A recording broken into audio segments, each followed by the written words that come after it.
from Einmalines Productions. This is Singletrack, presented by Electric Cable Car. All right, this week on Electric Cable Car, I cast the net a bit wider and bring you stories about a new show on the Discovery Channel with Alex Honnold, Las Sportivas' first retail store in the US, and the weird decisions outdoor sports print magazines are making and having to make these days. I also posted a big opinion piece on where I compare UTMB to Apple, the Apple that sells your iPhone. Yes, it's a bit nerdy, but I think the metaphor works, and I wonder what you think. Let me know by sending me an email or something. All right, super excited to share with you that this week's episode is brought to you by Team Run Run. If you're a long-term listener, then you know that I never thought I needed or wanted a coach. Then I had Matt Urbanski, co-founder of Team Run Run, on the show a couple of times, and he convinced me to give this coaching thing a try. Well, he convinced me, and my continuous DNFing at longer distances did as well. I realized that my self-coaching was sort of hitting a wall. Just increasing volume and adding vert was just not doing it. And frankly, building a plan for myself was just not that much fun. So I jumped on the Team Run Run wagon, and to be honest, I've been loving it. Yes, it's one of those expenses that ends up disappearing and diluting the whole idea of running is easy and cheap and all you need is a pair of shoes, but having a coach means accountability. I chat with Matt almost every day, to his annoyance probably. But we regularly talk about my goals, he puts a plan in place, I execute, and together we get me to that starting line. And there's a lot riding on his shoulders right now. I signed up to race OCC by UTMB this summer in Chamonix. I am so excited! And the race is on my birthday, so it better turn out good. Do you hear that, Matt? Oh wait, I'm the one who's running. But enough about me. Team Run Run has almost 200 coaches to choose from, so you can find the best fit for you. They're pro trail and road runners on their roster of coaches, and there are coaches who charge as little as $50 a month for fully customized one-on-one coaching. Here's my suggestion. Interview a few of them that seem to work based on their awesome profiles that I fill out on the web. Share your goals and your training habits with them and see how they respond. See if you feel like you gel.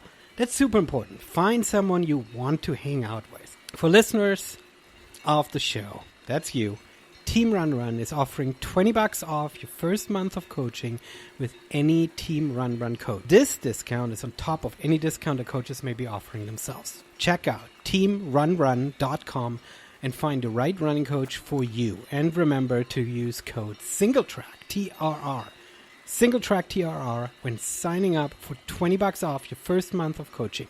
Teamrunrun.com is the website. Singletrack TRR is your code for discounts. All right, servus and hello. I am your host, Matthias Eichler, and this week on Singletrack, I'm talking to Kathleen Baker, Managing Director for Runners for Public Lands, and so much more. We talk about what inspires her to get out the door and the important work Runners for Public Lands is doing. And we're here to share with you the new partnership between the Trail Running Film Festival and Runners for Public Lands. As we're getting ready to bring the Global Tour 2024 to your town, RPL is helping us, the Trail Running Film Festival, to jury our film selection for the tour. It's been super great working with them, and they are wonderful people, and together we cannot wait to share these amazing films with you over the coming month. Kickoff for the tour is mid-March. Visit trailfilmfest.com for details and locations. Kat, you are on Singletrack. Welcome. Thank you so much. I'm really excited to be here. So we go sort of way back. You were hosting the film festival last year on behalf of Runners for Public Land. So there are like millions of things where we can connect to. We should connect to you as a runner very first. Tell us a little bit where you're from and where you run. Oh, that's like a pretty big question. So let's see. As of right now, I live in Ventura, California, and that is Central Coast. So we're north of LA, just south of Santa Barbara. which is a beautiful place to live. I've lived here for 2 years, and really I've moved around quite a bit. So, gosh, for I'm originally from the East Coast and have lived in DC. That's where I kind of started my career.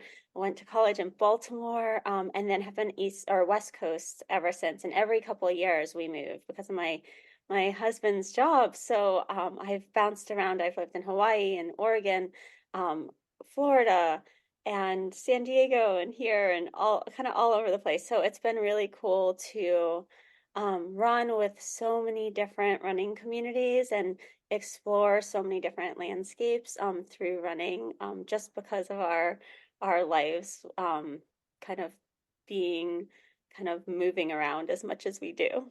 Your Strava historically must look really cool because you can get to like explore all of these different areas. Yeah, it would be if I had been on Strava. And I'm kind of kicking myself now, but I joined Strava for the first time just 2 years ago, maybe even less than that, maybe a year and a half ago. And I was never super into Strava. Like I just really liked connecting with people and just like running without looking at the data and like really like being competitive about it, especially training runs. And so I always resisted Strava. And then I had the pleasure to attend an event that Strava puts on here in on the Central Coast called Camp Strava. And so I went to the first one 2 years ago and met some incredible people, a lot of whom I still work with today in my role at RPL. But I left that event kind of understanding what a great tool Strava is for connecting to different people and communities. And so I joined it. And I've just been doing kind of the free version of Strava. Although I will say, as of right now, I'm demoing the like subscription version because it's been pretty fun to see everything. And it's like you said, it kind of keeps track of all the different places and people that you've been running with. And that's kind of like it's like a virtual scrapbook, which is pretty cool. I mean, you just put it in like really cool terms, right? I mean, that's kind of what it is for me because yeah, there is sort of a little bit of a danger in making this tool another social media entity that you feel like you have to chase and like and compare and stuff. And I get why some people are turned off of that, right? But the personal journal, scrapbook history, being able to sort of go back and sort of explore is really fun. And that's sort of kind of a fun way. And I mean, I'm not even that competitive with myself. My coach would kick is going to kick me now because he wants me to be more competitive. But I mean, I don't even like compare pace or time or anything like that, right? But sort of the mapping piece, I absolutely love, right? Yeah, yeah. Well, we should follow each other on Strava. I have about 8 people following me now, which is awful. So, maybe we can connect on that, and I can get some more Strava buddies to give me kudos. I'm training for some races, so I've been telling all of my Strava friends to give me kudos to keep me motivated and hold me accountable to my training plan. All right. So we'll link this in the show notes. Everyone follow Kat Baker and give her kudos. She needs to stay motivated for her next races. That's amazing. Fantastic. So your races, you're training for races. So let's talk about that. What are you training for? Which will answer what your ideal race is, but what kind of races do you like running? Yeah, so I I I don't know. It's a great question. I've been running trails now for, gosh, probably 15 years. And I came to trail running from a climbing background. So I was not always a runner, didn't like I don't have some like big road running background. I came as a climber, a mountaineer, an alpinist. And so for me, like I love getting out in the backcountry and like kind of remote places and just exploring wilderness. And what I found is, you can cover so much more ground as a runner than a climber, and you can be more independent, which has, I think, what has why running has become such a big part of my life. I'm a mom and I have a husband like with a really busy, stressful job that he travels quite a bit. And so just having a sport that I can like hit the road or the trail anytime, like no matter what, with a running buddy or without, and just kind of get out in nature is such an amazing gift. And so that's one of the reasons why I love to run so much. And so like the racing part of it kind of is secondary. It's something that um I do kind of to meet up with friends from different locations. Mhm. So with moving around so much, like running has um provided this like social structure to my life that I don't have because I don't really live in any one community for more than like a couple of years. So it has been like especially trail running and especially ultra running, the community exists like independent of geographic location. So anytime I move somewhere, it's like I already know some people from the running community or scene that I can link up with, and then I'm instantly welcomed into like that running world in those locations. So it has like the races themselves have been more of like just fun ways to like get together with friends from different places. So this year I'm going up to Bellingham, like kind of close to Oh, you, yes, yes. and running Chuckanut, and so excited to do that. I've never run that race. Um, Chrissy, the race director, is for sure like a mentor to me. I'm a race director as well, so we can talk a little bit about that too. But Yes. I'm so excited to run her race specifically, especially during an anniversary year, which is so special. And the way that we kind of picked this race is um, Chrissy is very good friends with good friends of mine in Hawaii. And so the Hawaii runners that I stay in touch with and run with so much are all going up to run as well. And so we have this big group, and then there's a big Runners for Public Land group going up as well. We have a former board member who lives in Bellingham. And so it's just this great gathering of friends from different communities and different locations kind of coming together to support Chrissy, because she's such an incredible race director, and the event is having such an important milestone. Hmm. Fantastic. I ran the 25th anniversary of Chuckanut a few years ago, and yes, it is truly a special race. I'm excited for you to be able to experience Pacific Northwest trails in the winter. Uh, Often for us in March, it gets worse than it is right now, so you I'm might get it all.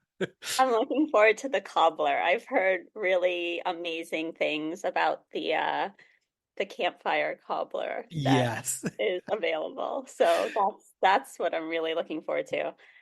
So yeah, so I'm running that race, and then I'm going back to run Miwok 100K again, which Okay. Yep. I've run before, and it's been a while. It's been a while since I've run anything that long. So this is kind of a big deal for me a little bit because I'm definitely not going to be able to run at the same pace that I ran last time. But I'm so excited to challenge myself and see like how it goes and hope I can make the cutoffs because that race does have pretty tight cutoffs, especially early on. And so it's kind of cool to go back and like do something I've done, but like know that I'm an entirely different runner than I was back then. And just kind of like resetting myself and my expectations of myself like through that race. Because I do hope to continue to do more longer runs, even though I haven't in the last few years. It was really like COVID that derailed Mhm. my longer distance stuff, but I'm excited to get back to it and see how it goes. It Yeah. might be just a one and done again. I don't know. We'll see. These long races might just happen once every 10 years or something like that. Maybe. I mean, it's there's like a big difference between like the races and the adventures. And I think in my heart, I love the adventures. Mhm. I just love going out and doing something with like a small group, in like a really remote location and being self-sufficient and taking your time, whatever that may be on whatever given day, and like really like bonding with the people and bonding with the place that you're running, I think is such a cool experience. So I hope, even though I may not do too many long races, like I do want to continue to do really long adventures. Yeah. I love that about our sport, that we sort of get these two influences of runners coming in. On one side, we've got large contingent of ran cross country in high school and is really dialed into actually racing and competing and stuff, right? But then you get this other side of people who really come from the adventure side, right? You come from a climb mountaineering background. That's where I would see myself coming from too, even though I never done really anything hard, but because I was too chicken to be really on the mountain. And so for me, I found trail running as a way of having adventures that are still reasonably safe, right? I'm not going to fall off a wall. And so it's kind of fun that our community of trail runners sort of holds both and is open to both. And even though the races sort of inherently offer the idea of competition and um, prizes or whatever, right? It's really about the community that brings people together, right? Yeah, I definitely agree with that. And I think that, you know, just races make the sport so accessible to so many people. And we know that it's not accessible to everybody, right? And that like races, there's lots of barriers there for lots of people. And that's one of, that's part of my work at RPL that I'm so committed to is removing those barriers so more people can experience races. But just, looking at races and the sport of trail running, they take away that risk factor that is so intimidating Mhm. to people. And they take away the logistics side as well. Like you, as a runner in a race, don't have to worry about being self-sufficient for more than a few miles, whatever is in the race, because the race takes care of that for you. There's supplies that you need every few miles at aid stations. There's the camaraderie of the community and the sport. And then there's like the whole just safety factor of like people are accounting for you, or they should be as Mhm. race directors. And like, you're not going to get left alone or get lost, and if you do, people are going to be looking for you. So I think that it's just a cool, like having that be part of our sport, um and doing that in a way that is in line with like the values of the community where you're running, and the values of like integrity of the sport, I think is so great. Yeah, you bringing up a really good point that is something that completely wasn't on top of mind when I started organizing races, but I realized that the accessibility factor, allowing people who don't have the time, don't have the skills, aren't really that motivated to figuring out a route and figuring out all the gear to be self-sufficient, as you're saying, right? It can experience trail and through the safety and the organizational structure of races. And therefore, even though a race inherently sort of has the word competition in it and stuff, is actually very door opening for so many people. Yeah, yeah. And I think it's just so cool that like our sport can support running for all of these different reasons, right? Like it offers like the recreation and community value, and then as it grows, it offers the ability to support a profession of people, right? Both as race organizers and directors and professional athletes. So I think as long as the sport continues to grow in such a way that's value aligned with the places where it's happening, and with the community, I think that there's great opportunity for the future of trail running, especially in North America. Yeah.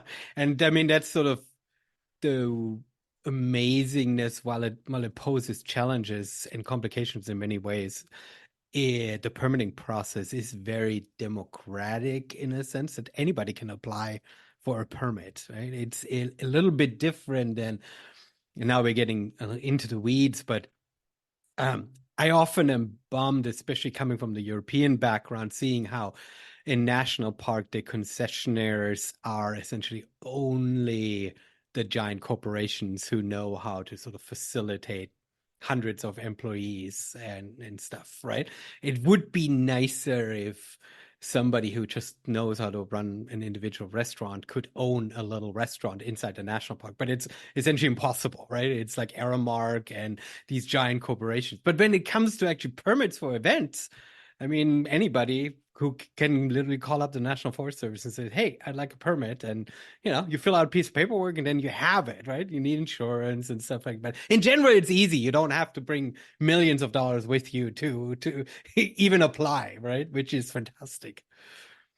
Yeah, yeah. I think that between that and the way that our sport in the United States and North America really has been developed and grown, like this kind of mentorship model of like race directors passing races down to others and sharing their knowledge that way um, has been really great. It's like a great way to keep that like compass pointed at like again those values that I think so many runners, both professional and independent or regular everyday runners care about in the sport here. And yeah, permitting process in the United States, depending on what lands you're trying to permit on, is accessible for the most part to anybody. There's a lot of like behind the scenes and some of it at like the national federal government level is like some of the work that RPL gets involved with. So and a lot of race directors may not even realize that like the process by which you apply for permits in forest lands, so like US Forest Service is governed by rules that are created. And so RPL recently has been involved in advocating for the protection of some of the ways that the Forest Service permits for races right now that would impact the accessibility of racing, really, or any recreation events beyond running as well on Forest Service lands. And specifically, it's with regard to the cost structure that would align with that and Mhm. ensuring. So RPL advocates to keep the cost structure um, reduced. It's protected right now. And the Forest Service is asking for it to no longer be protected, which would raise prices, which would raise prices for running, Mhm. which would make it less accessible to people who couldn't afford to do those races. So that's some of the work behind the scenes that RPL does, advocating directly to the federal government to protect the way that we permit for recreation events. Yeah, we'll talk a little bit later about RPL stuff. I first need to hear about you as a race director. I've been very curious since you dropped that. We need to talk about this. What's your race? Where is it at? When is it happening? Yeah, so my race is the Mount Laguna Trail Marathon. It is the first Sunday of every November, and it's held in the Mount Laguna Recreation Area, which is in the mountains east of San Diego. So I founded it 12 years ago. This year was the 10th running. We've had two cancellations, one for COVID and one for a forest fire that burned up and over right through the route.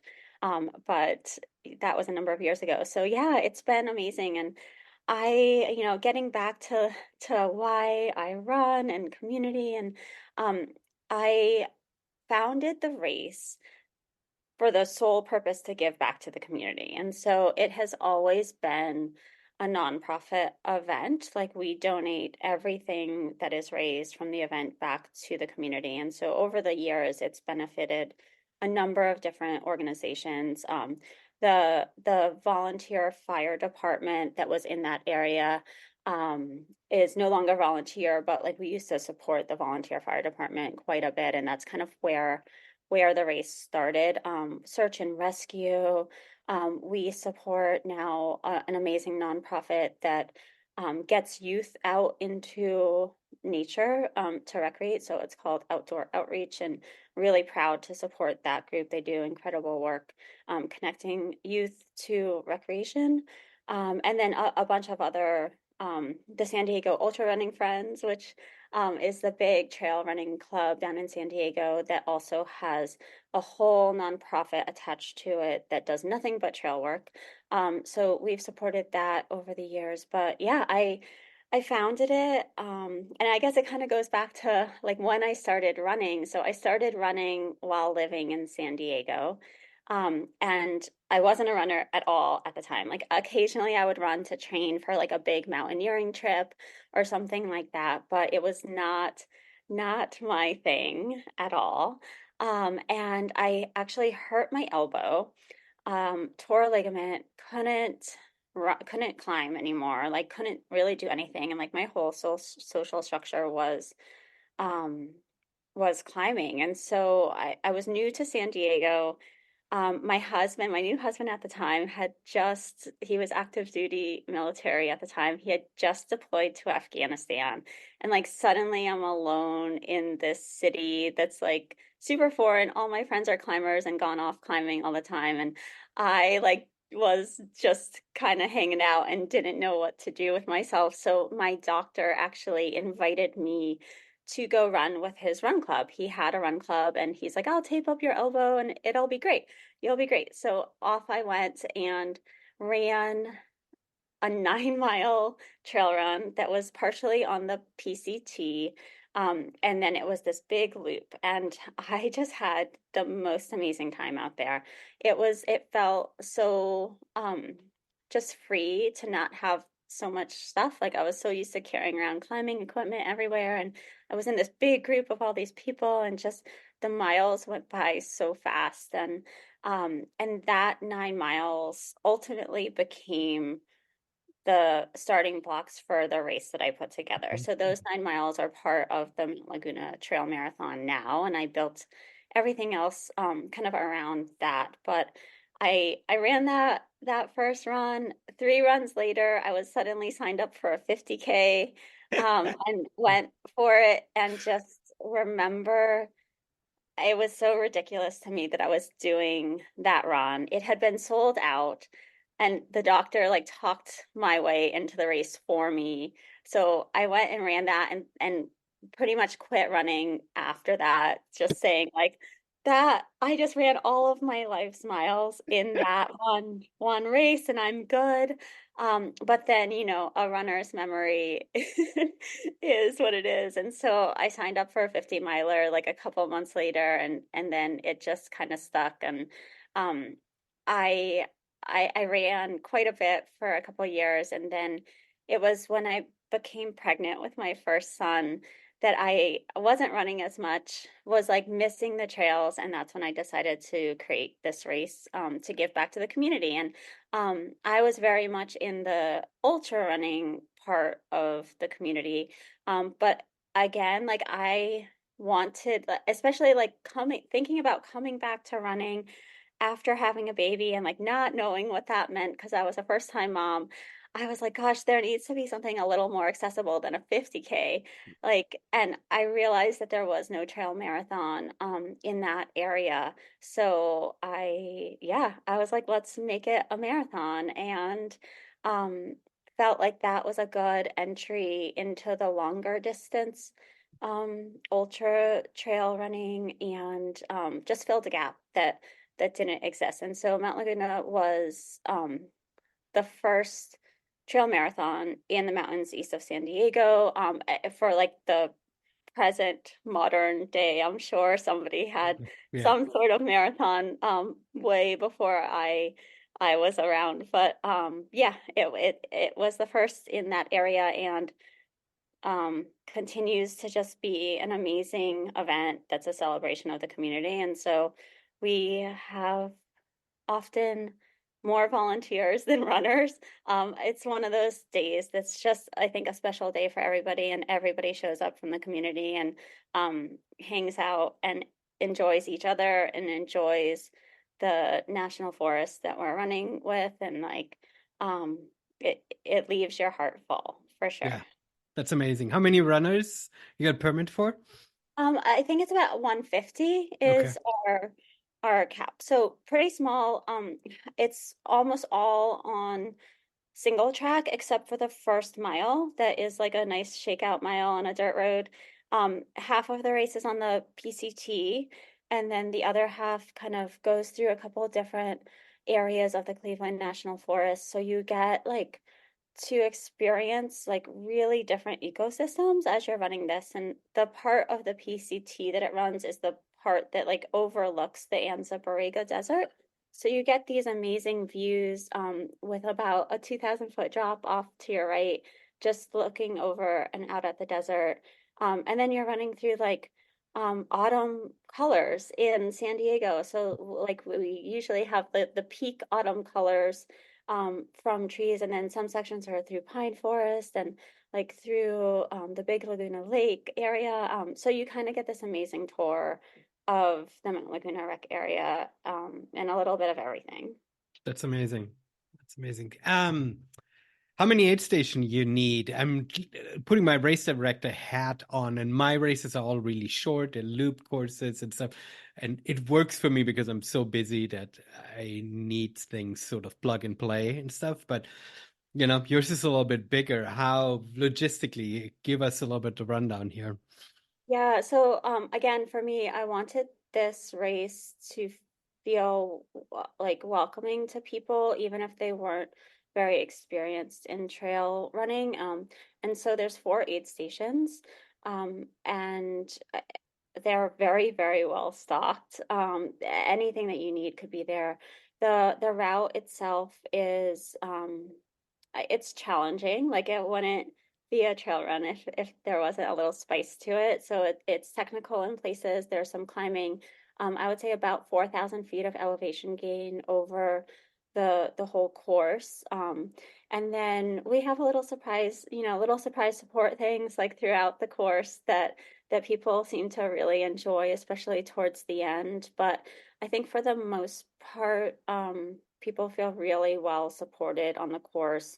And uh, yeah, we don't have a lot of people who drop out. The cutoff times are pretty moderate for people. So um, we've had people hike the whole course. Like you have to be a really good hiker. Like you have to go for it and not let down. But we've had people hike the whole thing and still make the cutoffs, which is pretty cool. And hot food where it's the race is very well known for the tamales that you get Nice. that we pick up from like a mom and pop shop right down off the border. So there's hot tamales waiting for everybody, whether you're finishing at the front of the race or the very last runner. And we pride ourselves on that. Like there Yeah. will always be support and a community waiting for the final runners. And so this year we kicked it up a notch, which was really exciting. We've never had a band before, but it was always a dream of mine to have a band at the finish line. And so we did that this year. It was really fun to celebrate the 10th anniversary of the race. And um, there's been a lot of feedback that we need to keep the band around for future years. So they might be a standard thing going Nice. I forward. like it. Yeah. I'm trying to now pivot a little bit because we've been talking a lot about how amazing our community is and how much we can offer. But what you're already sort of describing is one side of our community over the last couple decades, and especially the way the sport has grown, has been extremely exclusive. There was sort of for lack of a better term, a bro code in understanding how you needed to sign up, how you needed to show up, how races worked, right? It wasn't very accessible. And it wasn't intentionally so necessarily, but it did create barriers, right? And there is a huge opportunity for us as race directors and trail runners wherever we are to sort of build on the good building blocks that the community has always had, the celebration of being in the outdoors and stuff, right? And welcoming more people in and making some reasonably easy adjustments, right? I mean, as you're saying, making sure that everybody has food and not just hoping that it lasts, right? Or making sure that the cutoffs are generous, the entry prices are reasonable, right? I mean, there's so many little adjustments we can make, right? And so it's sort of an interesting challenge. How can you now, and now I'm sort of pivoting a little bit into your work with Runners for Public Land, right? You're building onto a really healthy and solid foundation, but there are moments when we do need to look ourselves into the mirror and saying, we need to step up, right? We need to do more. And that's not a criticism of who we are. And some people might experience it that way, right? We can often be very protective of what we've built, right? But we can, is it striving for more? I don't know how to describe it. How would you describe Oh, it? let me think here. So yeah, I mean, I guess I have some, for me personally, like the values of an event. One of the most important things is that everybody who shows up like feels like they belong there, right? It's about belonging. It's not necessarily about like inviting certain people or like doing all these things. It's about like creating that vibe where everybody feels like they belong there. And so not every trail race is going to be kind of targeted toward beginner trail runners. Like and that's okay. Like there's 250-mile races out there, and like that I think creates longevity in the sport, that like, you're a beginner one day doing like the shorter distance races and like learning how to fuel yourself and like do all these different things, but then like you have this long future of the sport that you can like grow towards. And like um so not every race is going to be super accessible from like an ability standpoint to every single person, but I think when you look at the sport in total, like that there are like really good races that are accessible to everybody, and then like the ability to continue to challenge yourself as a runner with different and increasing levels of challenges, I think is really, really, really cool. And all of those different options should feel accessible to anybody who wants to go for it, right? Mhm. As long as you're confident in yourself to be able to take on the challenge of like, gosh, like there's going to be races that run from California to like Washington, D.C. one day, right? Like, that's like where we're going. And who knows what the limit is for like how far somebody can run. But I think, How crazy some race director is going to be to come up with a concept, right? That's right? probably the limit. Oh my gosh. Yeah. I it's just so impressive to me. Like I don't feel like I have any business towing the line at a 200 plus mile race. But I'm so excited for that to be an option for people who do feel like they want that kind of challenge. And that's like for anybody. Like I work a lot, and it's kind of coming top of mind for me right now because I just chatted with Zach Friedley this week, and he's a friend and somebody that I really look up to as a race director, as an athlete, and just thinking about like the challenges for adaptive athletes, in feeling like they belong at different races, and having race directors take steps to work with people who may need a little extra help getting to the start line. I think that that's so important, to consider. And so coming around to RPL, we have this amazing race director hub, that really it started off with a guide, and it started off in partnership with the Council for Responsible Sport, who does environmental, um, work for events, and they kind of are they create like standards and certify large scale events. I mean, like really impressive stuff here is like the Olympics and like Hmm. Major League Baseball and big marathons, stuff like that. And so we worked with them, and it quickly turned into so much more than like an environmental toolkit for races. We came up with this guide that presented the values that we think are so important in the sport, and kind of presented those values through the lens of events. So it's creating a sense of belonging at your races, celebrating the landscapes where you're running, and then taking care of both the people and the places that you're running with.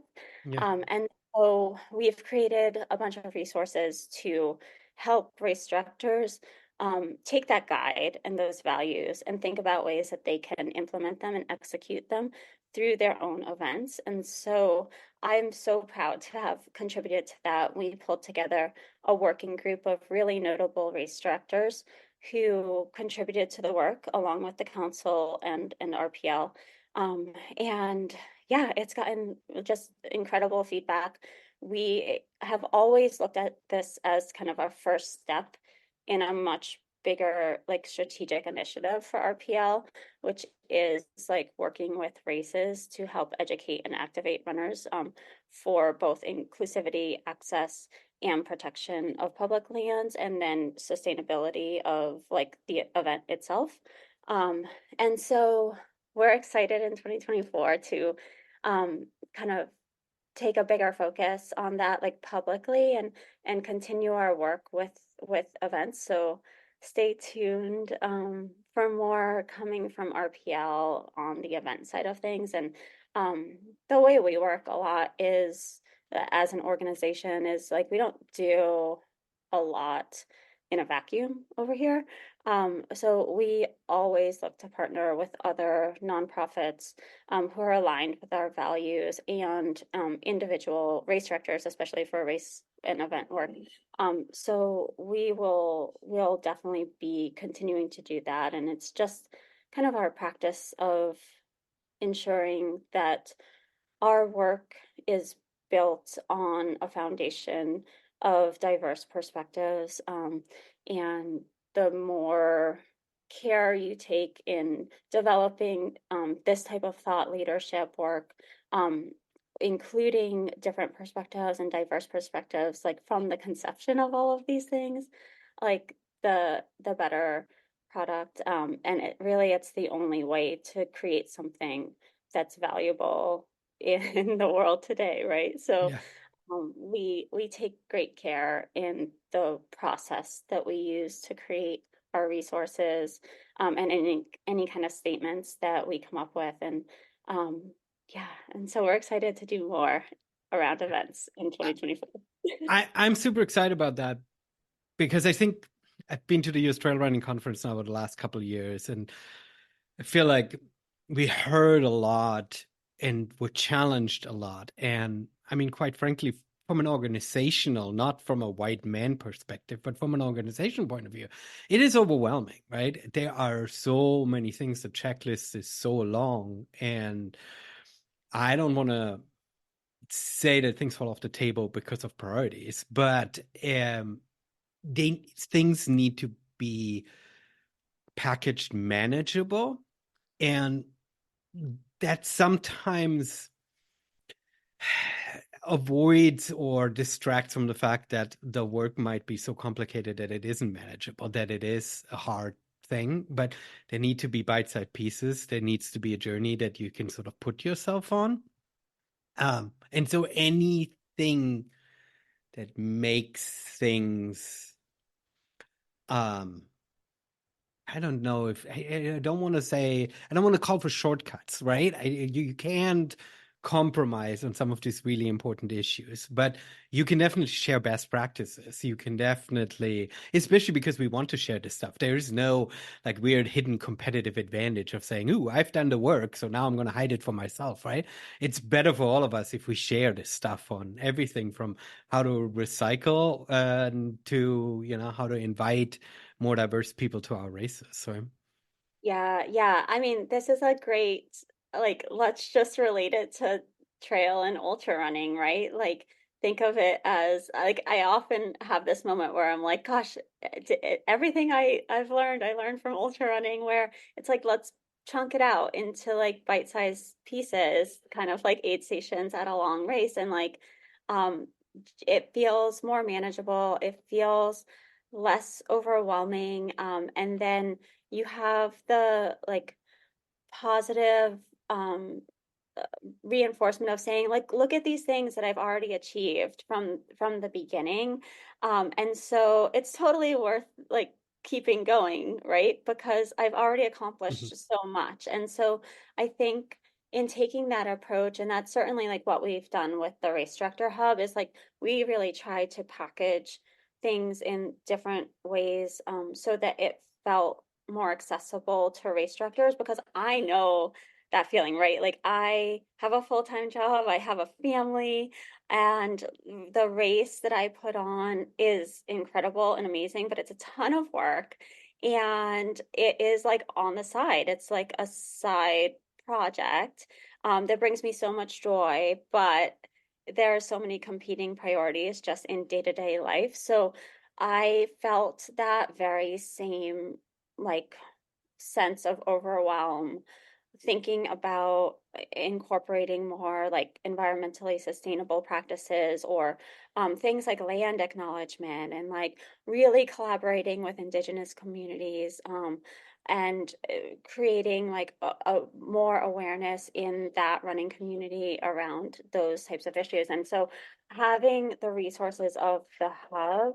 and hopefully like what we continue to do in 2024, um, I feel like it makes it more accessible. And I've seen other race directors try things that maybe they wouldn't have like felt confident trying, because they just see that it's there. And then like honestly, they've seen other race directors give it a shot too. And so I think that the more race directors we have trying little things, and RPL, our plan is to come up with a way to allow race directors to show that work that they're doing. So whether it be like a badge or something like that, stay tuned for that. But um having that ability to showcase that you're taking these steps and working towards it just promotes more race directors giving it a shot. And we see that through cup lists, right? Like, gosh, it wasn't, I remember trail running before it, we all went cupless, right? And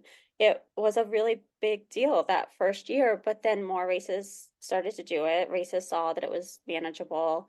Runners got on board, and here we are. Like most, I'd say a lot of trail races, most that I go to, are cupless now. And it's just changing the social norm around the sport, and it happened through events. And so that's so much of what our PL strategy is in working with events, is changing those social norms through the events. Mm-hmm. Yeah, and it's not that it's overwhelming because it's hard, but because it's undefined. And if you can define it and give people, race directors or runners, in a sense of how about you don't take a cup for your next race, right? How about you bring one and stuff. You actually realize the benefits by taking these steps. And so you are actually encouraged, you're encouraging yourself, just like, oh, this actually works. And this wasn't just a pain to incorporate. This actually worked really well. So let's do even more of that, right?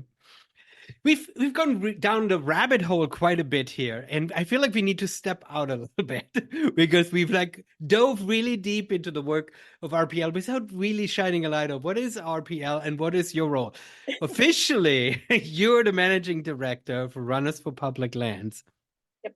an organization that existed for a few years, and you're doing a lot more than just that race director hub. Can you zoom back and share a little bit about what's the vision and motivation? How did RPL get started, and how did you find yourself kind of joining the party? It's a great question. I still wonder how I ever ended up in this position. It's a joy, and I'm like so honored to have this role and work for this amazing organization. But it's crazy. So let's see.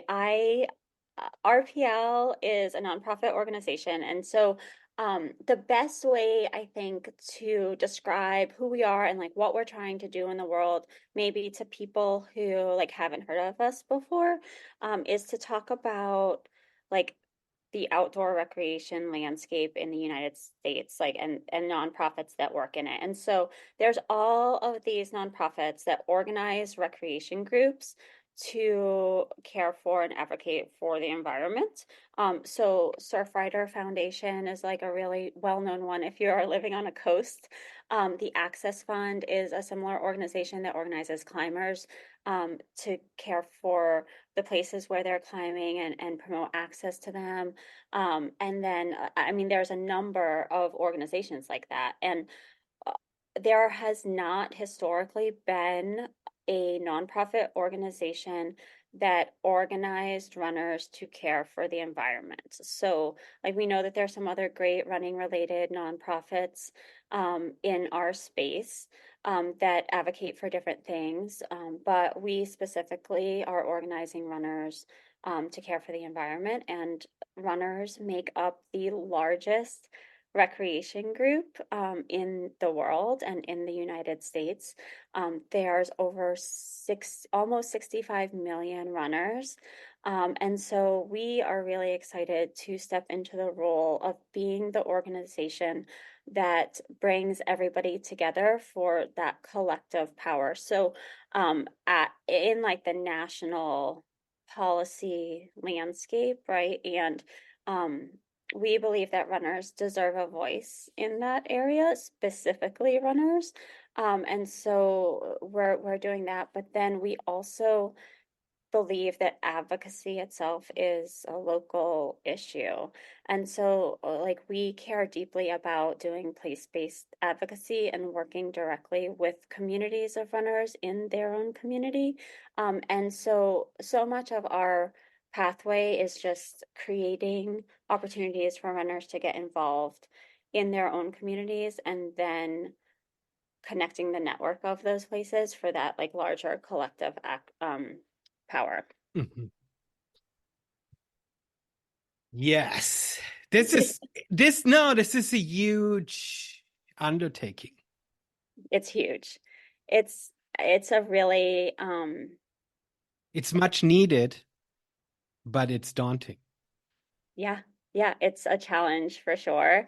It's a very big tent and a very big mission and vision for what we're going for. So it is, there are so many amazing other nonprofits in the space and even for-profits that are community building and driven by values.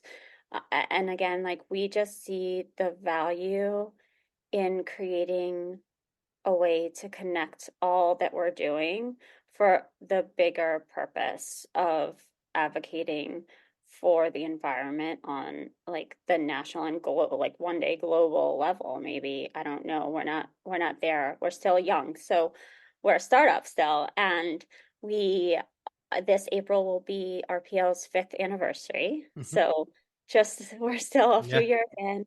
When I joined RPL, I met the founder when I moved to California from Hawaii, and I 2 years ago accepted a board seat, kind of representing race directors. And so I was in that role. And when the organization had decided to go for taking the leap and hiring a first like full-time staff person, I thought about it. It was a big decision for me because my career and background is like totally different. I don't have any nonprofit experience prior to RPL, and um, just very very different stuff here. But I put in for it and competed and applied, and so I'm like so grateful that I got this role. It's been really, really fun. It's a ton of work, and I mean, I love a challenge. So I think that's so much of why I love running, right? Like I just love to be challenged, and building a organization with such a huge mission and vision and so much potential is hard. It's tough. It's a lot of work. I'm still the only full-time staff person, but surrounded and backed by just an incredible, hardworking group on the board of directors and the National Advisory Council. And then we have just a ton of people who show up to volunteer in different ways. So even though I'm the only staff, like full-time staff, I'm certainly not alone over here. There's really bright people contributing so much in so many different ways to make this organization work. And we do it, gosh, it's like it's startup. It's like full on startup, right? Like we don't have like a big multi-year funder who's like supporting operational expenses for the next 5 years. Like development and fundraising is all very much part of the grind and finding partners who believe in us because like we don't have years of data backing the work that we do. So it's a challenge. It's tough, but we're being super successful. Our numbers look really great for this year, which I'm super proud of. And the hard work is certainly paying off. And I think in years to come, like we're just going to continue to grow, um, especially as we get the word out. Like we're still kind of trying to introduce ourselves to people. And again, founded in California, and we've been pretty regional. But in 2024, we really want to like step into that more national role and introduce ourselves to runners all across the country, and not just trail runners, road runners too. Like road runners are a really big part of our focus, and we're excited to work across both disciplines of the sport. Amazing. So from a funding model, do you have like an individual membership model, or is it like how do you sort of connect with individual folks who hear about this and saying, I want to be a runner for public lands? Yeah, so we have an individual membership, and there's different tiers of that. So we have the lowest level is like $5 a month, which is less than a cup of coffee or a beer. And then that goes all the way up to like $50 a month if you're able to contribute more. And that's just reoccurring monthly donations. And then you get different benefits for each level of that, like discounts on like our gear and merch and stuff like that, and then invites to different events that we do throughout the year. And then we also have an events or club membership. So races, especially, there's a number of really great races that support RPL. And to be a member as a race, we ask that like you're aligned with our values and the principles that we lay out in the race director hub, and you are like doing things to execute on some of those. And there's some easy ways that you can do that through posting policies on your website and sharing good practices that you do. And then to be an official event member, we just ask that I mean, a race director could make the race a fundraising event for RPL, but the real ask from our side is that you just add on the option for runners to make a donation at the time of registration. So it's completely voluntary. It doesn't come out of the race budget to do that. It's like if you use run sign up, the transfer of funds happens automatically. Like you don't even have to push a button as a race director. If you use ultra sign up, it's like they track it pretty well, but then like you would just cut out the donations received and send a check. So all in all, like a pretty easy way for races to support RPL. It provides passive income for us that we put towards our race director resources. So it allows us to create more resources for RDs and events in the future. And then clubs too, like clubs are having such a moment right now everywhere. And we have so many great clubs reaching out to partner with RPL. So again, like there's a way to do that financially, but then also just like practicing what we preach, like through your club events and values and how you're coming together and who you're coming together with is so important. And like helping to raise awareness of RPL and what we're doing as you gather your group is huge for us. So we're always excited to talk to run clubs too on ways that they can help. And we've had some just incredible events with like the Coastal Run Club down in San Diego, where like we had a group run that had about 200 people in it, which was just absolutely amazing. And Yeah. we have an amazing brand coalition too that supports us both financially and with support. And so Patagonia supported that specific run and hosted it. And it was just an amazing event, sharing all the work that RPL does in ways that runners can incorporate a little bit of environmentalism and community building into their daily like run life. Hmm. It's all there. We're just excited for these opportunities to share how to do it. Yes. I mean, those are all super great touch points, and especially if it gets sort of wrapped and made effortless for race directors on one side, but also for the runners, right? I think when it flows in like that, then it really connects and becomes such an easy thing to adopt. Yeah, and Speaking of that's, this, go oh, ahead. I'd No, no, say no. just Go. like from the runner standpoint, like that's so much of what we're hoping to look to in the coming years is, having some sort of like RPL um badge that like runners can look to either at races or run clubs to say, oh, this group is aligned with the Runners for Public Lands values with regard to inclusivity and transparency and being good environmental stewards. And uh, if they see that, then they know that like it's a welcoming Mhm. and inclusive space for them to recreate with. So yeah, we're hoping to create that tool that would allow runners to like make those decisions as they're looking at races and clubs.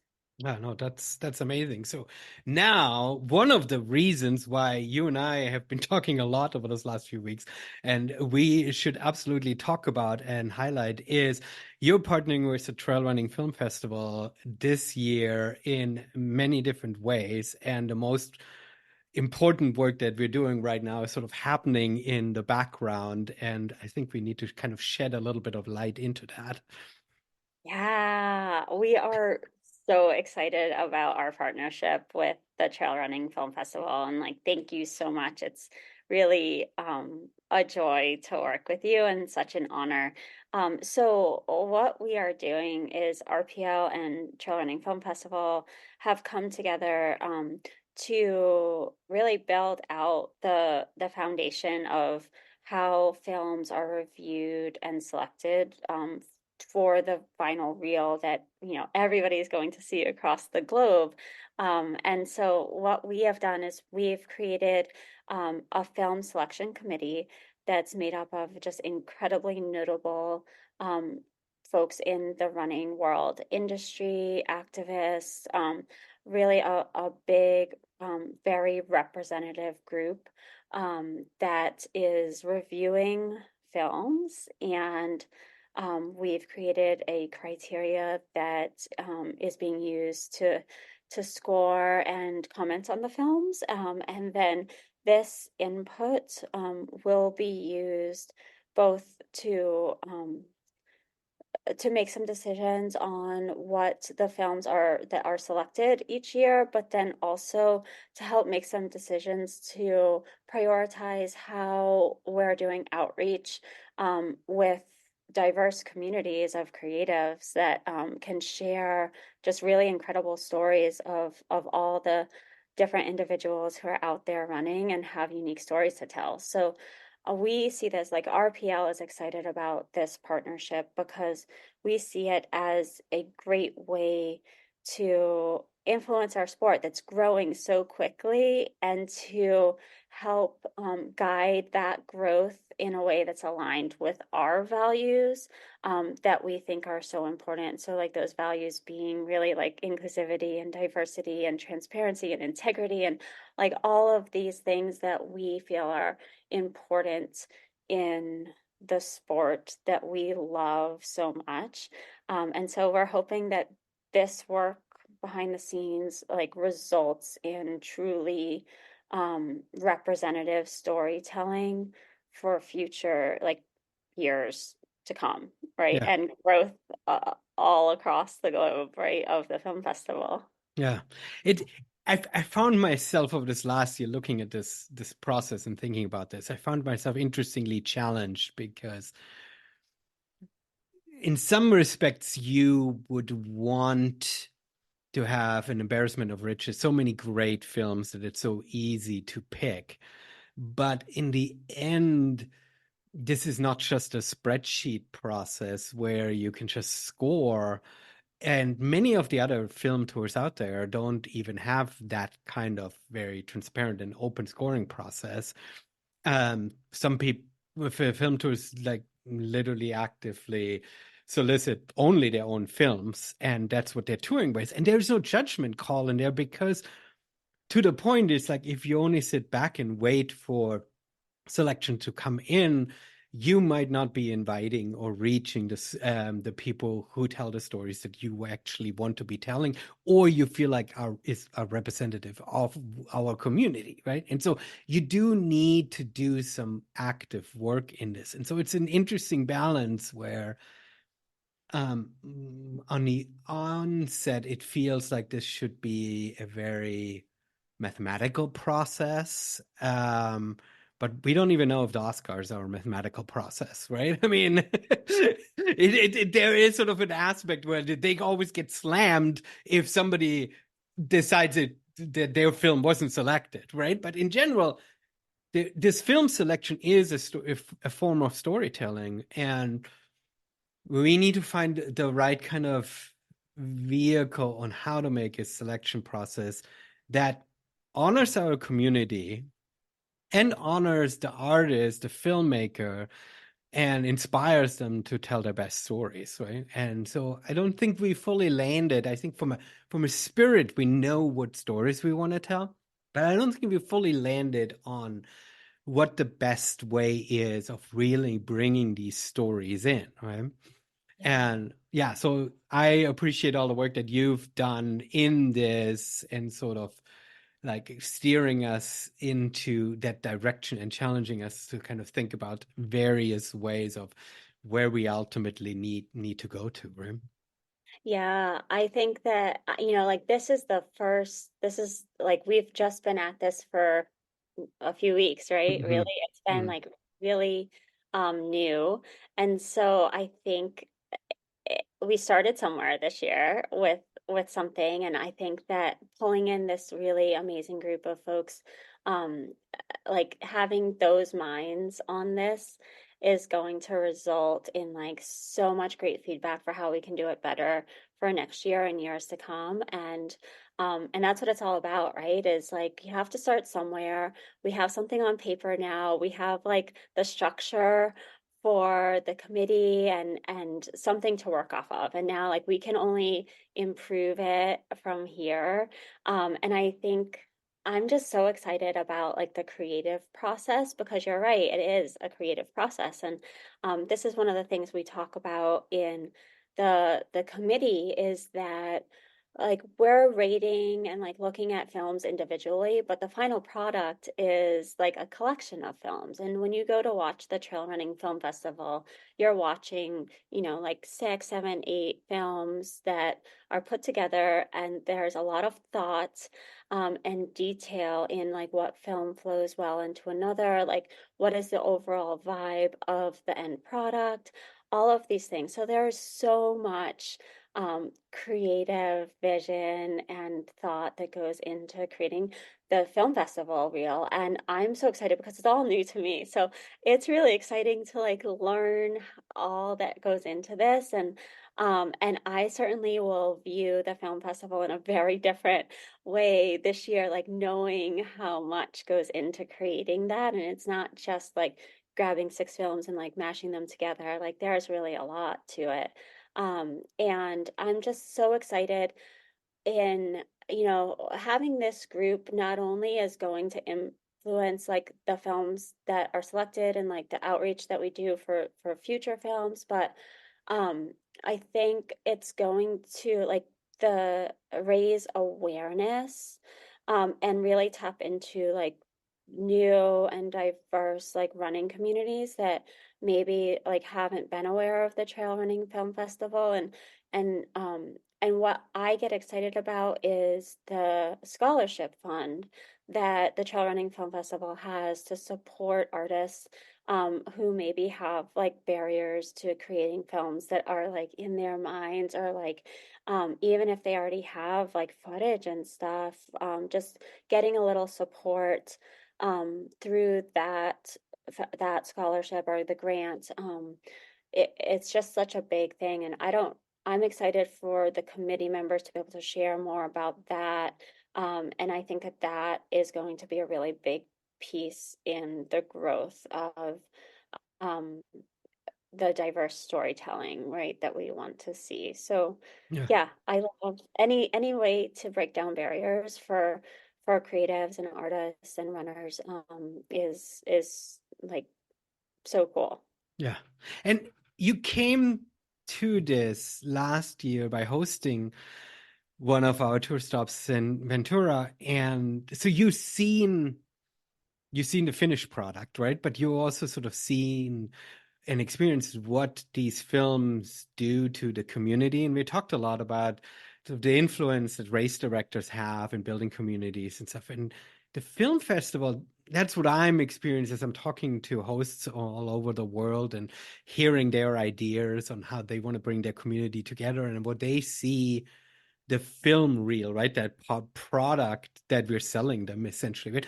What it does on one side, letting them connect to this global community, and on the other side, they're building their own communities around that. And I love sort of seeing that and playing a role in inspiring and bring in community building in such a effortless way, because I mean, I'm not a big film buff. I've never been, right? And so for me being sort of involved in this filmmaking is kind of funny because I enjoy them, but I sort of learned the true power of this medium because I mean, you can tell stories in such a more powerful way, and stories of people that perhaps wouldn't grab the microphone, right? Not there are certain stories that tell themselves better via film, and making that sort of the anchor point really translates into the community. I'm fascinated by what this can become, if you will, once it's out there and people interact with it. Yeah, for me, going back to my climbing days, one of the things I looked forward to every year was going to see the Banff Mountain Film Festival. So it was an annual tradition that I would get together with my climbing buddies. And at the time, I lived in Washington, D.C. So the showings of Banff in D.C. are over a week long, and it's every day, different films. It's at National Geographic headquarters. It's like a really big Yeah. deal. And like you can go every day of the week and watch like a completely different reel. Whereas like in other locations, like the tour of Banff, it's usually just like 1 or 2 nights, but Mhm. in DC you get everything. And so it was always our tradition to go and watch all of the films. And it made such an impression on me. And I would leave so jazzed to go climb and like push my limits. I was inspired by like so many different people and stories that I saw during that time. And not just like inspired to like push my own limits in my sport, but inspired by like the purpose of people's stories and like the purpose that people found in their sports beyond just doing the sport, right?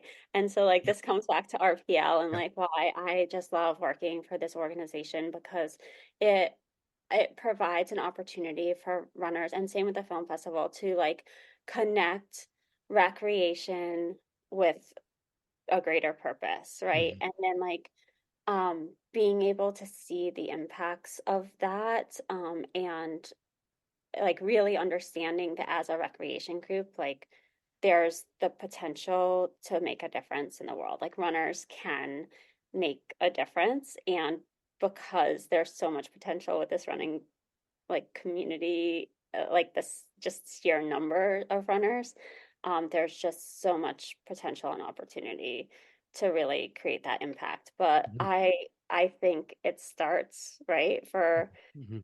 so many people with just going to their community event and like seeing the stories of people and what they're doing across the globe. And I love the model that you have because it makes the film festival so accessible to so many different people, right? Like Banff, there's like not that many showings. Like you have to be in like a pretty big city, but with the Trail Running Film Festival, anybody can like do a showing. It's Mhm. like the cost is very reasonable.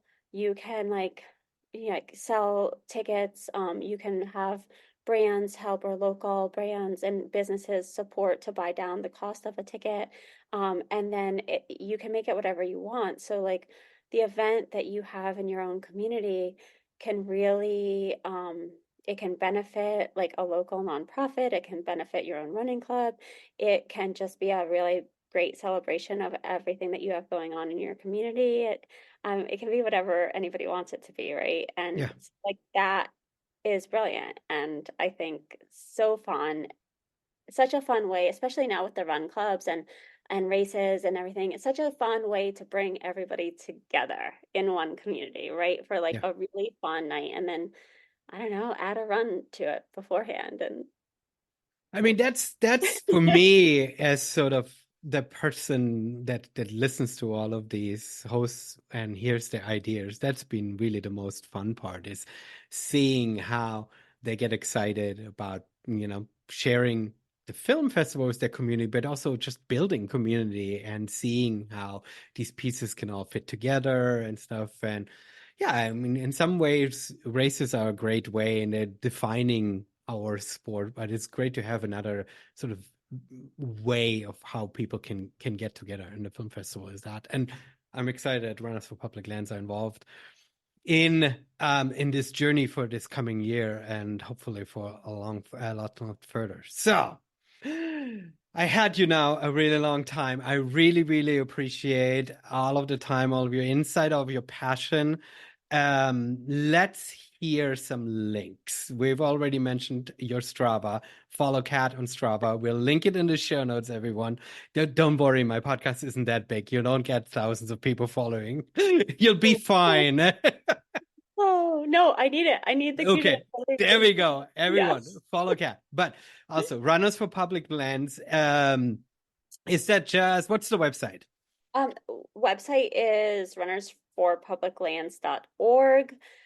Instagram is a great way to start following us. It is runners and then number four public lands.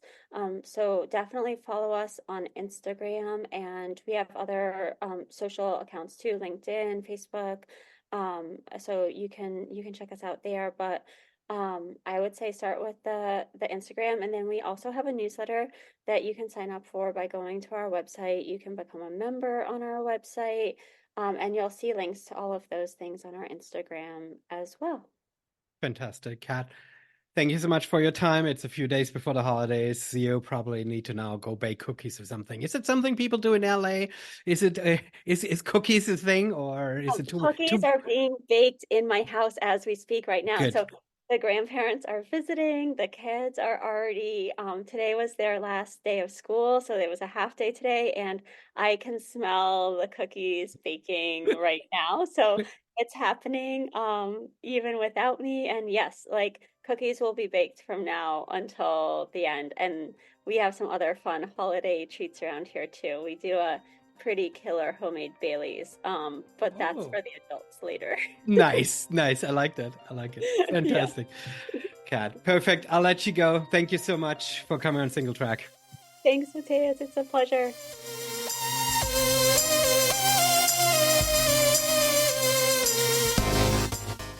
All right, folks. Thanks for listening, and thank you, Team Run Run, for sponsoring this episode of Singletrack. Don't forget the code Singletrack TRR when signing up for $20 off your first month of coaching. Visit runnersforpubliclands.org to learn more about the amazing work they are doing, and check out trailfilmfest.com for locations and dates for the upcoming Global Tour 2024. This is Singletrack, and I see you at Electric Cable Car for daily trail and mountain news. I'm your host, Matthias Eichler, saying auf Wiedersehen und tschüss.